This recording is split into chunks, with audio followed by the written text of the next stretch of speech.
Welcome to another edition of Diplomatic Channel. I'm Amarachi Ubani. We're staying with the aftermath of the U.S. invasion of Venezuela and the abduction of leader Nicolás Maduro and his wife Celia Flores, who are now facing drug and weapons charges in the United States. A few things have been happening in Venezuela since that happened. Not only has Vice President Delcy Rodriguez been sworn in as acting president, she has reportedly promised the U.S. 50 million barrels of Venezuelan oil. President Donald Trump has told the American people this will result in a lot of money for America.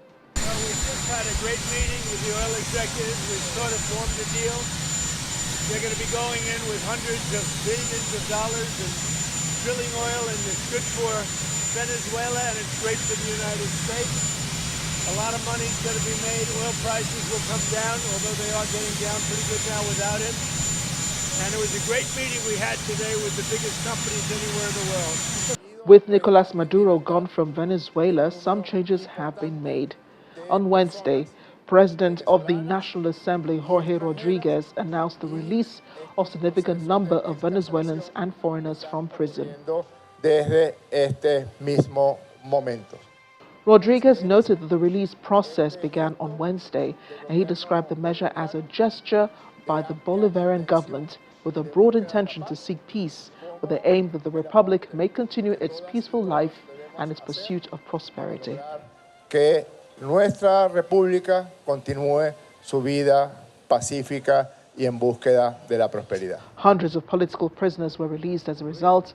Families gathered outside detention centers to welcome back their loved ones. It was a reunion many never thought would happen. Back to acting President Delcy Rodriguez, she has promised she will lead the country while Maduro is indisposed due to his kidnapping by U.S. forces. She was making the remark during a tour of a local market. She stressed that Venezuela will continue to govern the country and that the responsibility rests with her until Maduro is able to return to Caracas. She labeled the U.S. operation to capture Maduro and his wife as a criminal aggression which will go down in history as a great stain on relations between the United States and Venezuela. Presidente Nicolás Maduro haya sido secuestrado. Now, son of Nicolás Maduro Guerra, a lawmaker of the United Socialist Party of Venezuela, says everything the current Venezuelan government does is part of a negotiation plan that his father left before his capture by the U.S. forces. During a rally in Caracas, he told the crowd his father had already envisioned the scenario Venezuela is facing today and pointed out that since December, he left a 5-point plan that is currently being implemented. Él está en paz porque tiene una fe profunda en nuestro Señor Jesucristo. Meanwhile, as the U.S. president sets his sights on acquiring Greenland now, the EU has stepped in. Late last week, European Commission Foreign Policy Chief Kaja Kallas and Egyptian Foreign Minister Badr Abdelati stressed the importance of upholding international law and territorial integrity during a press conference in Cairo. We have been also talking to the American colleagues about these things. Of course, the messages that we hear regarding Greenland are extremely concerning, and we have had discussions also among the Europeans. If this is a real threat, and if it is, then what would be our response? So, as Denmark has been a good ally for United States, and all these statements are not really helping the stability of the world, I would say. The international law is very clear. We have to stick to it. It is clear that it is the only thing that protects smaller countries, and that's why it is in the interest of all of us, and we discussed this today as well, that we uphold the international law on all levels. As you can imagine, there's a lot to talk about. Joining me now is former Nigerian Ambassador to Switzerland and former permanent representative to the United Nations offices in Geneva, Ambassador Joseph Ayalogu. He joins us from London. Ambassador, thank you for joining me on the program today. Thank you. Good evening, Amarachi. Thank you for having me. Good evening. And I think that we can both agree that there are certain rules that guide international relations. There are American rules that guide international relations, and then there are the rules that guide international relations. Which one do you think is superior, or which one has been superior in this instance with America and Venezuela? Well, the global rules definitely are more superior because these are rules that were arrived at by consensus, by discussion, and which almost 199 countries have signed on to. So it's bound to be superior. American rules, as professed by the current president, is a different matter. It definitely now seems to contradict with the overriding global rules that defines or drives the relationship between countries, the global countries of the globe. So I would say that it depends on the application. If we are to consider the status of what has happened in Venezuela as it pertains to global relationships, the UN rules, the global rules that you know of, are superior. Yes, and we're hoping that it stays that way, but America seems to have changed things. Venezuela's interim president, Delcy Rodriguez, even though defiant to Trump in front of the cameras, has reportedly agreed to giving the U.S. 50 million barrels of oil, Venezuelan oil, at least according to President Trump. Would you call that exploitation or business? As Trump has said before, that America will run Venezuela. Well, definitely we can see an element of duress. I don't know whether duress is an input, a legal input in business, but well, that arrangement following shortly after an illegal takeout of a president. Definitely, you cannot. There's no other way to put it that beyond saying that it's an extortion, well, call it whatever we can. It's not clean business. It's not clean business. If you consider a business is an arrangement between equal two partners that are pressured by their own internal, interest. But having said that, it's possible that there is that the new government in Caracas sees some need to come to some agreement with Trump, even in spite of the fact that obviously it's out of duress. But it's there for them to consider. Naturally, without all these pressures, the U.S. should be a good end destination for whatever Venezuela has to sell because of proximity.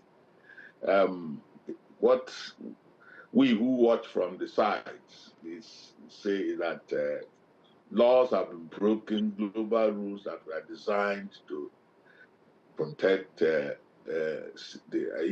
protect the integrity of other countries, to protect peace, global peace, has been broken. And if it's just for the business, for the purpose of transaction, a business transaction that you could have found some other way to do, then there is a problem.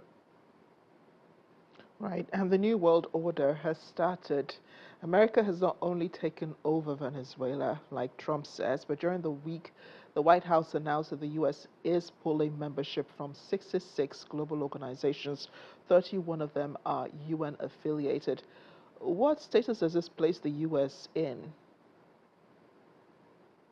Well, the U.S. has had a major role to play in the New World Order, the world order that came post the the world wars of the 20th century, because it also played a key role. But what we are seeing, first of all, let me go to whether what we have now is a change of the world order. Yes, it might in practice indicate a changing world order, but it's not the world order that we know was negotiated, agreed upon, signed upon when other countries joined the UN.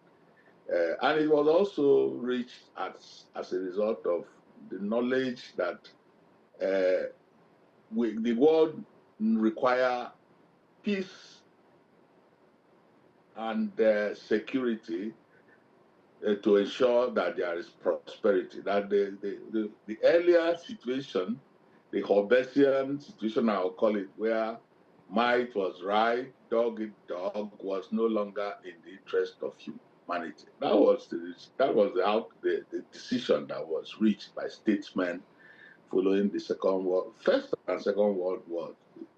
But that it is changing now is that it's not by consensus of the world anymore. It is by the push of a single person who believes that he wants to make America great again, which is okay. It's a national interest. All countries want to make their nations great. But whether you do it at the expense of global rules, which is meant to protect other members of the global society, is another question. So whatever we see as a change, it's a change in the default, if you put it that way, change in the default. And it's likely to cause a problem than resolve a problem. Because hitherto, it seems we're getting back to the scenario where an individual who feels they are important, just like Hitler did, decides that he wants to found a Germanic state that is strong, ended up conquering and creating challenges, problems with countries around, and gradually the global community decided that was not right, that was enough. So I just thought we need to give that context to the question of a change in the world order. Yes, there is a change, but what type of change? Where does it lead us? Yeah, I appreciate that. Speaking of the UN now, which is you being a former ambassador of Nigeria to the UN offices, even though in Geneva, right now it's not been able to reprimand the United States, whether the office in Geneva or in New York. The United States, a member of the UN Security Council, has not been reprimanded for what it did in Venezuela. There have been strong words, there have been condemnations, but other Security Council members also have not been able to reprimand the US except for condemning its actions. Does this mean the UN has failed in protecting a member state from the bigger powers like it was created to do? Well, yeah, I mean, it's leading to that conclusion. I wouldn't say they have not, members have made comments to denounce or discredit that line of action. I think that along the line there would be a resolution, but we know that even when you have a resolution that is bound to even if it was a resolution that was approved by the majority, it still doesn't carry that impact. Let us admit that the UN, as it is structured, has challenges, and those challenges are part of its underbelly, because the way it's formed of a collection of nationalities or nations, some big, some small. It's not like a country where you make a law and then you put in place institutions that can affect those laws by force or by coercion. The UN doesn't have that. When it was constructed, the Security Council was set up as a collection of countries that can have the moral and the probably physical might to call other countries to order. But we have seen a deviation from it, perhaps because, again, it approved that certain countries will have the veto. And now the U.S. turns its sights on Greenland. Apart from other countries in the Western Hemisphere, talking Mexico, Cuba, he's already threatened them, of a possible action, almost similar to what happened in Venezuela. But let's talk about Greenland for a minute. And President Trump is threatening to buy, the autonomous region. He's also threatening that if Denmark does not sell Greenland to the U.S., there could be a military intervention. Do you think that Trump will go as far as that, even though the Danish government has said Greenland is not up for sale, and the Greenland people are also saying that they will fight against any invasion by the United States? Well, Marge, these are part of the indicators of the growing worry. This is what I probably referred to as the impunity of doing something and you continue doing it. We already know that Greenland is part of another sovereign country, that is Denmark, that is actually friendly with the U.S. and have accorded the U.S. government quite a lot of things. There are U.S. sites, military sites there. So what you don't need to create more tension by going to we can say now attack, because buying is out of the question. The person who owns the property is not selling. And if you want to buy a property and the person tells you he's not selling, then you shouldn't be dreaming of taking it. That is no longer buying. In this case, Greenland. Greenland is not up for sale, and the Greenlanders, who are, even though they enjoy some semi-autonomy under the umbrella of Danish sovereignty, they have also said no. Of course, their numbers are not enough to stop a marauding attacker, but that is the situation. If Trump goes on to seize the place militarily, it just adds to the whole trend that's been going on, whether it is Venezuela, whether it's Colombia. There was even a time they threatened to annex Canada. So we don't know when this trend is getting us and when it's going to stop. Yeah. We just hope that there is some sanity that comes up, that they do not offend the sensitivities of Denmark. We're not even talking about the fact that Denmark is part of NATO, and the NATO understanding is that you attack a country, you attack the rest of them. Yes. So, in principle, an attack on Greenland, which is part of Denmark, might generate a problem within the NATO system. It's really complex because U.S. is also a member of NATO, so that will create a lot more problem. The Danish government, in fact, says that a U.S. military intervention into Greenland would be it would mean more problems for NATO. In fact, they said it would result in the the non-existence of NATO, because this will be a NATO country attacking another NATO country, referring to the United Yeah. States, and that will mean that, NATO will no longer exist. So more problems ahead. But how would buying Greenland in any case, because President Trump has said this or alluded to this, that buying Greenland will help to stave off China and Russia.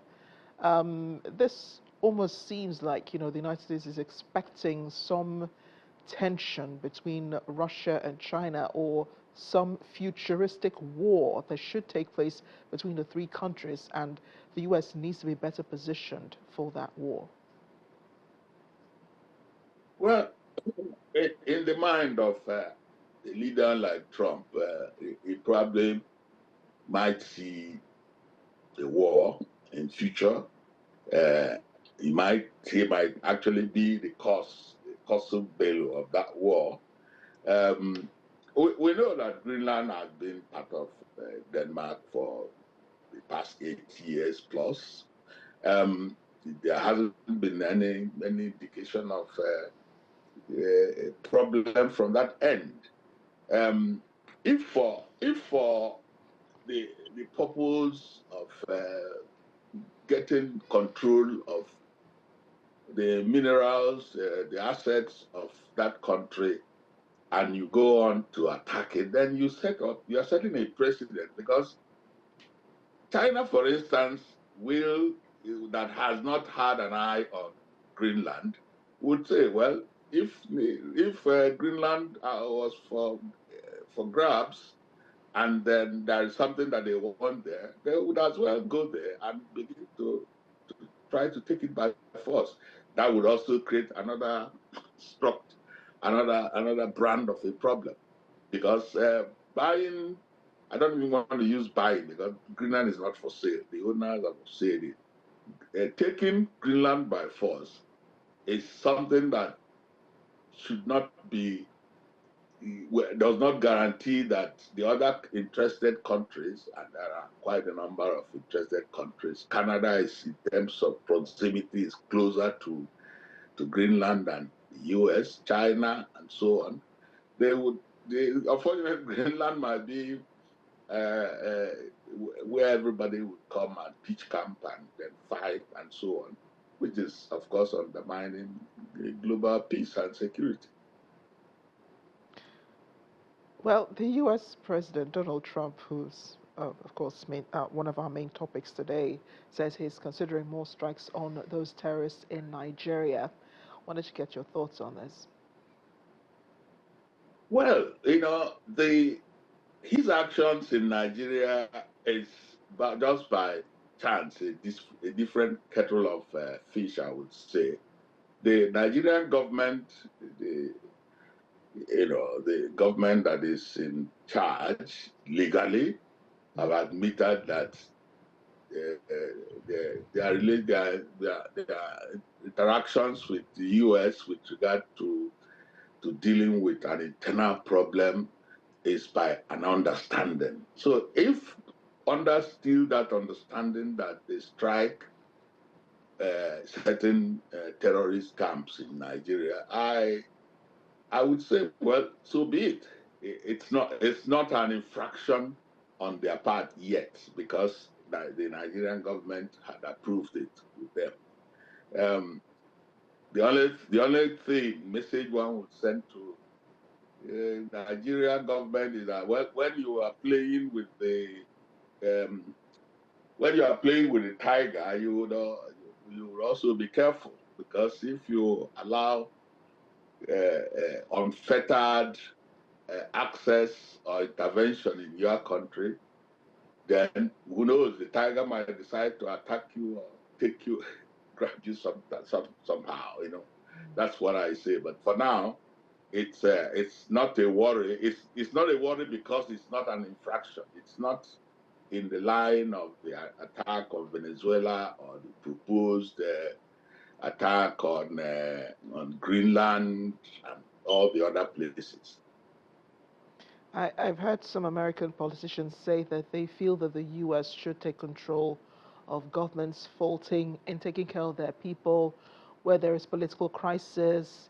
Here in Nigeria, we have insecurity challenges that go back beyond the Jonathan administration. So what can leaders do to stave off another U.S. attack within Nigeria, even though this is against terrorists? With regard to Nigeria, or with regard to the comments by some U.S. politicians about taking charge? Some U.S. politicians have said the U.S. should go ahead into Let me countries and tell take you, charge. the comment by some politicians in the U.S. that their country will become the world government, taking charge of every problem in the various parts of the world. Even if they are even if the U.S. is double powerful, what it is, it can't handle all the world problems because the problems include terrorism, includes poverty, includes so many things. They can't. So they're probably pandering to the ego of their president by such comments. Of course, it's an irresponsible comment. We should not. A rules-based global order is the best. We must always make that point and admit it. And the U.S. cannot solve the world problems. The best is you can assist where you need to, or not need to, where you are asked to. You don't. And any action beyond that will mean irresponsibility on the part of any country, whether the U.S., whether Russia, whether China, because as it is now, if you set a pattern of everybody, all comers taking in and going into other countries to claim their certain problems, whereas they are probably eyeing some of the assets of that country, where would it end? Any country can wake up, any leader in a country can wake up and decide that he wants the assets of the neighbors, and then they attack. The world will be such a chaos.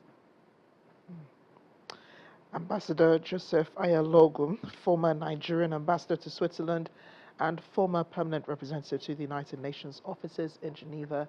This has been a real pleasure speaking with you and getting your thoughts on the issues today. Thank you. Thank you. Thank you much for having me. That's Diplomatic Channel this week. I'm Amarachi Ubani. Thanks for watching.